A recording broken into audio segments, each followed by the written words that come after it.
views and opinions expressed in this program are those of the participants and do not necessarily reflect the views of BronxNet or the program underwriters. All right, coming up on this edition of Today's Verdict, security fraud affects not just shareholders of a company, but everyone down the line. Tonight we have an expert in studio to help explain what every investor should know when it comes to protecting their assets. Next, Today's Verdict Asks hits the street with some great questions from the community. And finally, we'll be joined on set by an education attorney who will discuss the recent bullying epidemic that has been taking over our schools. As you can see, we have much to get to, so stay tuned. Today's Verdict starts right now.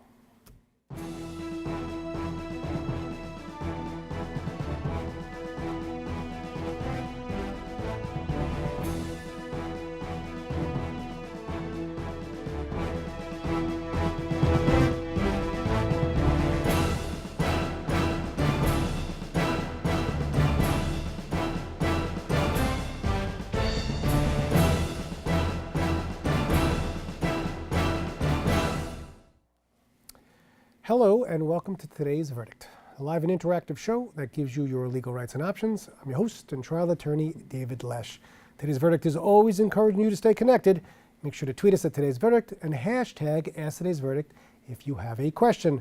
Also make sure to like us and follow us on Facebook at Today's Verdict and check us out at BronxNet.tv/Bronx Legal. And last, but certainly not least, don't forget to tweet me at David Lesch. Putting false financial information may raise your company's stock, but in reality, it's leading to an unhealthy company. Attorney Jesse Jensen is here to help us navigate the ins and outs of security fraud and more. Jesse, thanks for being here. David, thank you very much for having me. Security and fraud, put them together, and maybe you can give us a little bit of a definition, if that's possible. Yeah, I'll try. I think the term securities fraud sounds a little bit more sort of opaque than it needs to. There's a lot of talk, and there's always a lot of talk about corporate fraud, corporate crooks. That's really securities fraud, and I think you laid it out. This idea that the corporations are cooking the books and they're inflating their numbers and taking advantage of investors, that's securities fraud, and that's really what we do. Now, with a new administration comes a new perspective on the topic of securities fraud. Let's talk a little bit about it. Are we giving a better opportunity to people to be able to bring actions for security fraud? Are we taking it away at this point? What are your thoughts, really? Well, right now it's still early enough that it sort of remains to be seen, but we have already seen just in the few months since the new administration and in particular the new Congress has come in that there have been some serious steps to sort of imperil the ability of investors to protect their rights when they are defrauded by corporations. And the most prominent of these is a bill that was already passed in the House, and it was passed without a hearing, which is a remarkable thing, called the Fairness in Class Actions Bill. And this bill is essentially designed to dismantle class actions as we currently understand them, not just securities actions, but class actions generally. But securities fraud suits would be predominantly affected because securities fraud suits in particular really depend on the economies of scale from bringing a class action due to the large numbers of aggrieved investors. What's the problem with a class action? Most people wouldn't be able to bring the action on their own. It would be for too small of an amount of money. Only the strength of a class would be able to hold somebody, a corporation, responsible. That's absolutely right. And the Supreme Court has recognized this consistently, essentially since the class action mechanism as we know it got started. You laid it out perfectly. When you have a big corporation that commits a big fraud, you have an entity with a lot of resources that can defend itself very well. And if you're sort of a mom and pop investor and you think you've been defrauded by a company, you're not really going to stand a chance against the fleet of lawyers they're going to be able to hire and retain to defend themselves from your action. So securities fraud suits in particular are very amenable to class action, which enables that mom and pop investor to sort of ally themselves with the individual, other individual investors, the institutional investors, and all of a sudden the playing field starts to be a bit more leveled. However, from the sort of corporate-friendly perspective of the new administration and the new Congress, these sorts of suits are a tremendous expense, and the merits are arguable to them. And they're basically taking steps now to try and scale back the ability of investors to bring class action lawsuits. Well, it keeps them honest, in my opinion. But what type of frauds in the past have occurred with respect to some companies or corporations that, I don't know, the public may not know about, or some hidden things that certainly, you know, the average Bronxite may not even realize has been happening behind the scenes? Well, that's an interesting question. You know, certainly if you think of any sort of corporate fraud that you've even remotely heard about in the last 20 years, as long as you've been alive, there's a securities fraud underlying that. And I know you were asking for sort of obscure ones, but I think that people don't understand the trickle down, and you alluded to this in your intro, the sort of trickle down effect that these suits have and the frauds that are committed have. Everybody thinks about the financial crisis of 2008 and how that was related to mortgage-backed securities and these sort of obscure financial instruments. What people don't always understand is that that wasn't just, you know, arbitrary machinery that was created. There were complex financial instruments underlying that were packaged and sold, and companies, including banks, were telling their investors, hey, we're making a killing based on these instruments we're coming up with. And they were concealing the risks associated with those instruments. So that was an element of securities fraud that was perpetrated on investors that people might not necessarily realize. Because I think when most people think of security fraud, they think of, you know, the insider trader, the somebody who gets the inside information, the accountant that knows that the company's not doing well, is going bankrupt, so will be going bankrupt, and buys stocks and then sells it. You know, that type of, what happened with Martha Stewart, that type of, but there are many different types of security fraud with companies. Absolutely, no, absolutely. And what you alluded to, like that insider trading, you know, what you see a lot is the insider trading can provide a motive, but it might not be the fraud. So you'll see executives of companies sort of have an incentive to prop up their company, to inflate their numbers, because it will help them hit compensation targets, and then they can engage in insider selling, proper or improper, Sure, based on these inflated numbers that they've done. The Martha Stewart thing you alluded to is, you know, that's a very clear-cut example of somebody who was illicitly profiting on Sure. trades. But more often than not, what you'll see is these days, executives typically have their compensation plans rigged to certain benchmarks or tiers they need to hit for the stock price, for revenue. And they'll engage in just gentle inflation of numbers here and there, and that can make a big difference. You know, I in the remember, I compensation. think recently, you know, Warren Buffett was called out about one of the companies he's been investing in, who's been inflating the accounts, you know, that they've been opening up more accounts that they really have. For instance, let's say I work for a particular bank. I think it's Wells Fargo. It's Wells Fargo, is having yeah. the issue. You know, I'll open it up in my sister's name, my brother's name, my friend's name, my wife's name, and guess what? I just have opened up 5 accounts, giving me my commissions when there's no money in any of the accounts. Yeah. You know, that would be another example of fraud. Really, Absolutely, company fraud. and the Wells Fargo thing is interesting in particular too, because again, to sort of look behind the scenes and how securities fraud affects a large variety of people. Certainly in the example you put forward, you would be directly injured. All of a sudden you have 5, 6 accounts you didn't intend to have. But for an investor in Wells Fargo, they were also injured because they were being told that there was growth occurring, That's that right. Wells Fargo was achieving these benchmarks that they actually weren't achieving through fraud. You know, and we were, you know, listen, I brought it up to you offset. The movie The Accountant, you know, talks about propping up a company by necessarily investing back in it, money you've already taken out, just to show that the company is healthier than it really is. It's really a shame. And what you'll see a lot of times too is it might not even be that people start with sort of malicious intentions. What you'll see a lot is people, executives, sort of afraid to face reality and afraid to let down their investors, afraid to let down their employees. And they'll realize the company's not doing as well as they thought it was, as they said it would. And so they'll gently inflate things, but then you sort of can become stuck in a spiral very quickly where you have to keep adding to the inflation. Like Madoff in some respects. Like you can't get out from under. Absolutely, and Madoff is a prime example of that. You know, it depends on who you believe as to when that started, but like any Ponzi scheme, he got in over his head very quickly, and then before you know it, with the case of Madoff, it ended up being $50+ billion that he owed to people, and there was simply not enough money to go around. Now, your firm, you and your firm, who do you generally represent? The investor who's been defrauded, sometimes the company that is being sued? Both? I don't So know. no, we never represent, well, I shouldn't say never, but as far as I know, we don't represent the companies. We're a plaintiff's firm, Okay. so we represent the aggrieved investors. And typically, we end up representing the institutional investors, so for example, the pension funds, or if you're a union, your retirement fund associated with that. And when there's a fraud, we will represent that institutional investor. and Because come some of these pension funds are going bankrupt because they've been invested poorly. There's not enough money now to pay the people who have retired. I guess that would be the type of class that you might represent. Absolutely. Well, absolutely. I mean, certainly a lot of times you mentioned like invested poorly. A lot of times too, they were made what should have been reasonable investment decisions, and they were based on fraudulent information. Somebody could cook the books for the company that they were investing in, or something along those lines. All right, let's give some tips. All right, somebody's watching right now, and I don't know, maybe they're not going over their statements, or they want to get into the market. Could you give any advice to somebody who may want to? Yeah, for sure. Protect themselves? It's cliche, but it can't be said enough.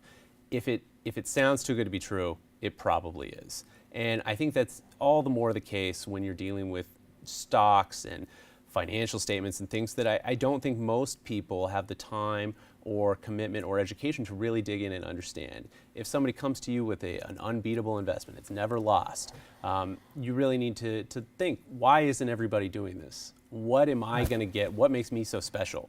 And that's basically the number one tip. And where do you think we're headed? I mean, just as a society, especially with Trump in there now, do you think we're going to really have to pull and drag the administration to make sure that we continue to protect the investors out there? Absolutely. I'm not trying to be dramatic. I think that this is going to be a very challenging few years for investors, and we're going to have to make sure. Where do we find you? Well, you're going to find me fighting right there for Or them. give me some number. Give me your phone number. Give me something. So I work for the law firm Bernstein Litowitz. Bernstein Litowitz. You can find us at blbglaw.com, and you can reach me at 212-554-1584. And you'll come back again, right? I would love to. Have me back. All right. For this brand new edition of Today's Verdict Asks, we went out to Lehman College and asked students their opinion when it comes to New York's education system. Let's take a look.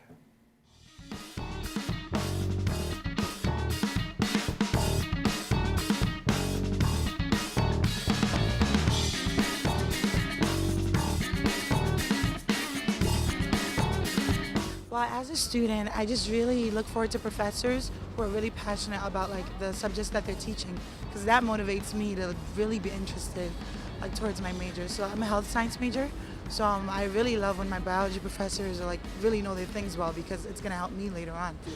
I expect to get good grades, to go to all the tutoring sessions offered. I expect to get help from the campus, student affairs. As a student, I'm expected to excel, to get A's and B's and C's, as well as, come to school, be punctual, and be successful.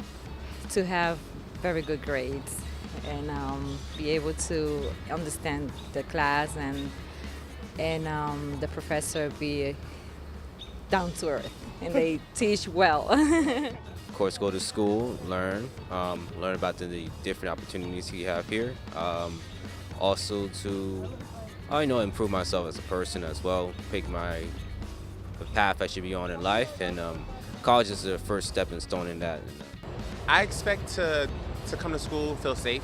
I expect the staff to be endearing to the students and to adhere to their needs. I expect to come to school and learn.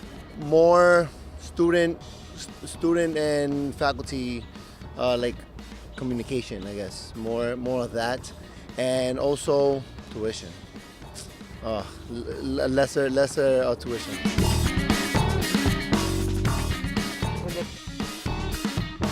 I sort of like personable classrooms where everyone sort of knows each other, and the professor has really cares about their students, because sometimes in a big institution like this, you sort of feel like professors are detached from their students.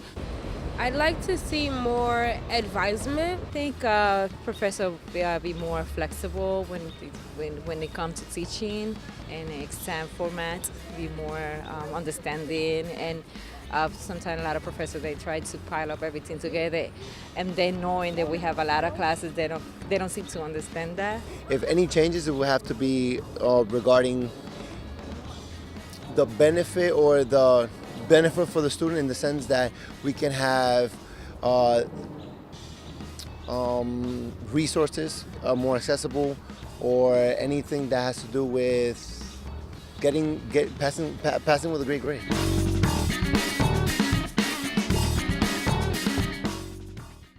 All right, we have to take a quick break, but don't worry, we'll be back with more Today's Verdict right after this. Can you help me with this? My new dad teaches me all kinds of stuff. Sure. He helps me with homework. That would be 3.6795. Thanks. Yep. He helps me with my decision making. I wouldn't use this one. Ever. And he's even teaching me how to drive. And that's why cars have bumpers. I'm learning so much. You don't have to be perfect to be a perfect parent. Thousands of kids in foster care will take you just as you are. So, I got this new family. And I don't know what it is about this one, but she can't seem to put down that toy. Oh, and she even talks to it. Who's she talking to? Her mom? She talks to her mom a lot. People think I'm trash, but they're wrong. Today I'm just an aluminum can, but one day I could be a stadium.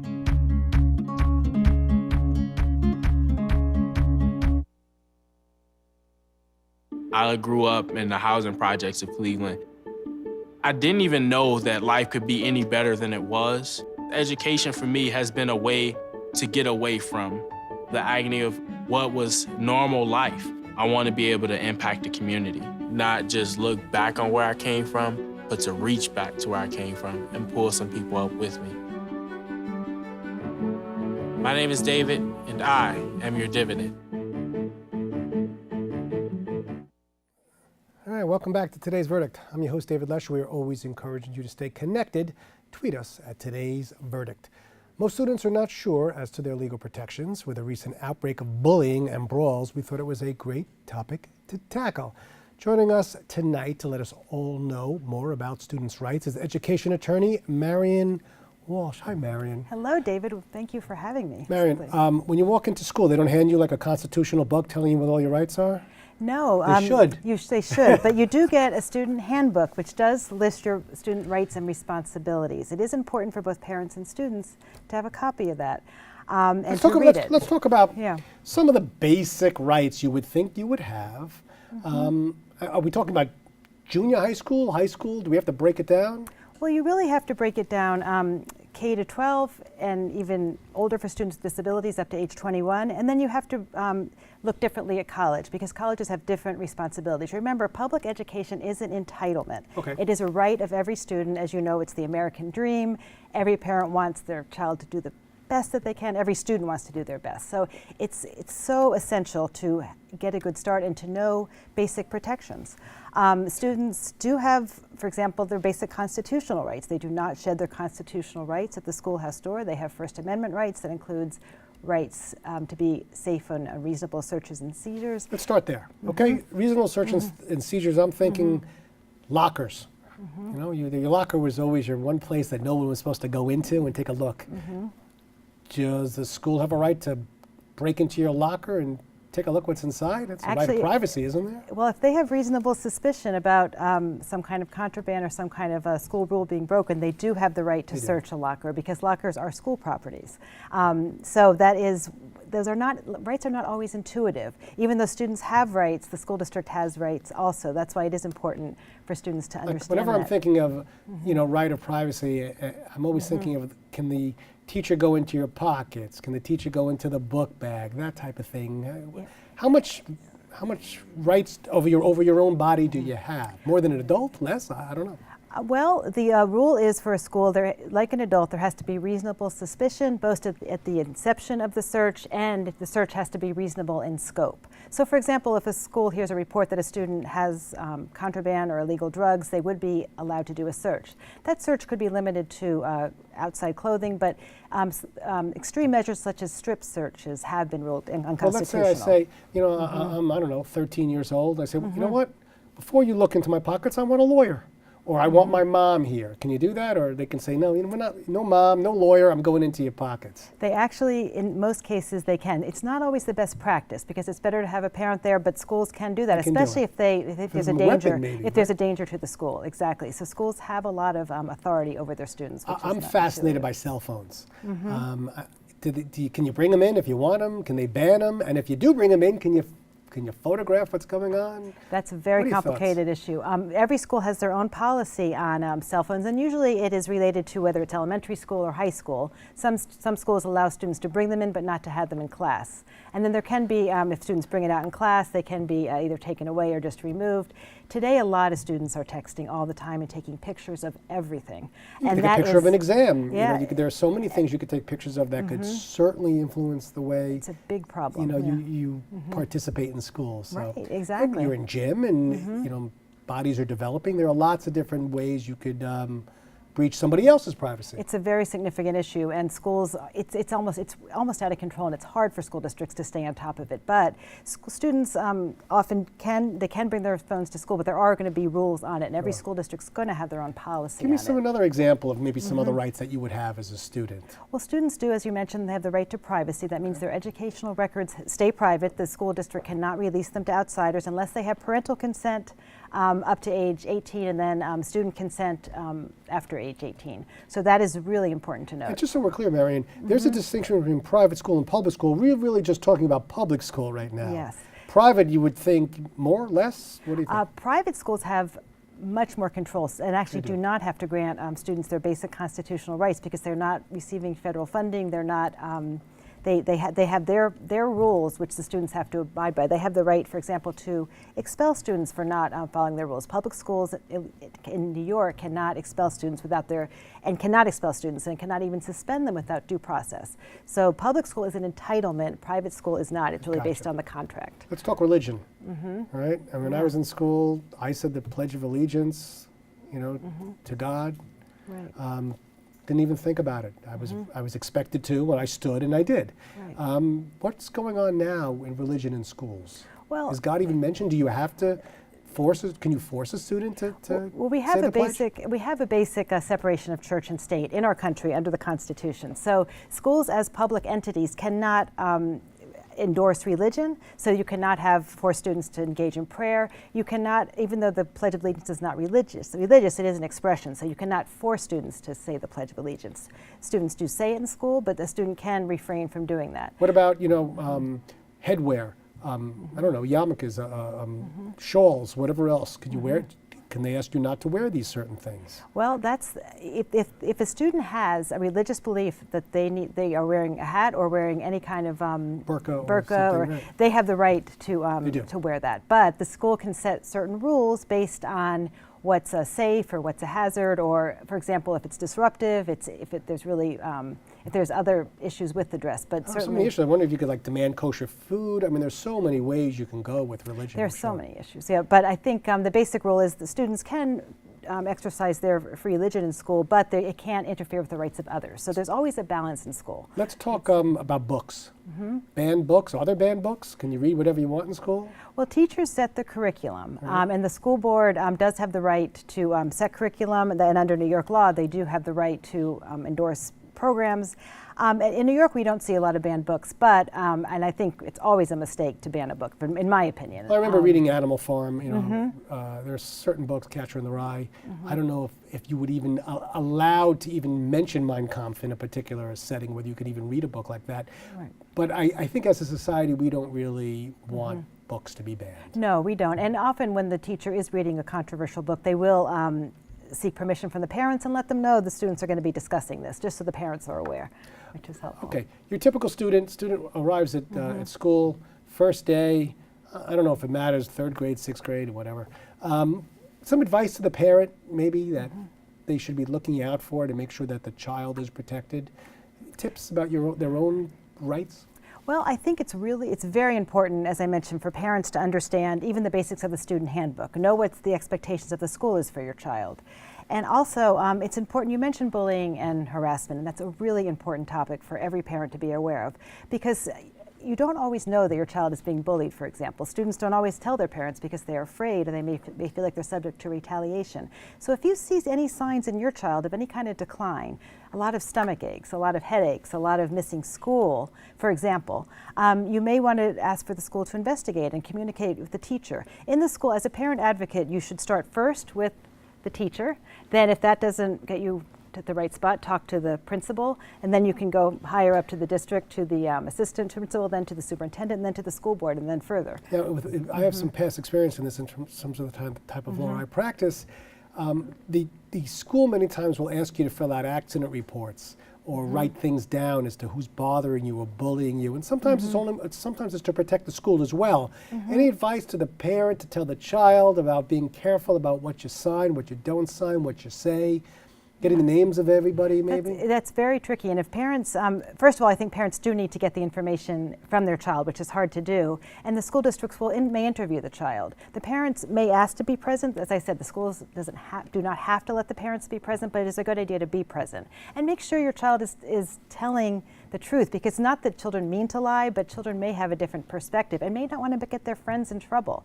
So it's important for parents to know what is going on, to communicate clearly, and ask for copies. Parents have the right to access to records, so you can, under the Family Educational Rights and Privacy Act, get all records. Can you ask them to shred your records? Can you? I mean, or they can hold on to it. They have to hold. You can ask for an amendment of an educational record, but they have the obligation to retain records. So you really can't ask for shredding. Now, in terms of what kind of clients do you represent with respect to your firm? Well, we represent, I'm an advocate for both parents and for students, and we represent a lot of students with either learning differences or social emotional differences, or who have been diagnosed with disabilities. And for students who are really having a tough time in school. So it's important to note that every child does have the right to a free, appropriate public education if they have a disability. And schools have an affirmative obligation to identify students with disabilities and serve them in the public school K-12. That's not true in college, it's different. So schools have to identify that disability, and parents don't always know their child has a disability. So you're really an advocate for the students and advocate for the parents. Yes. So very important to know you. And where do we find you, by the way? I'm at the law firm of Littman Crooks. And our phone number is so I'll give you the Manhattan number, 212-490-2020, or we're at littmancrooks.com. Wealth of information. We didn't really get into the new administration and what they might feel about rights and the loss of rights, but guess what? Now I can have you back so we could discuss it another time. That would be wonderful. Thank you. Wonderful. All right. Well, that's all the time we have tonight. I'd like to thank our guests for joining us, and of course you, the viewers, for watching. If you missed any part of tonight's show, be sure to check it out at www.bronxnet.tv. Also remember, if there's a legal issue or topic you'd like to see on a future edition of Today's Verdict, feel free to contact me at davidlesch@bronxnet.org or tweet us at Today's Verdict, and make sure to hashtag Ask Today's Verdict. For myself and all of us at Today's Verdict, always remember, know your rights, know your issues, reach a verdict. See you next time.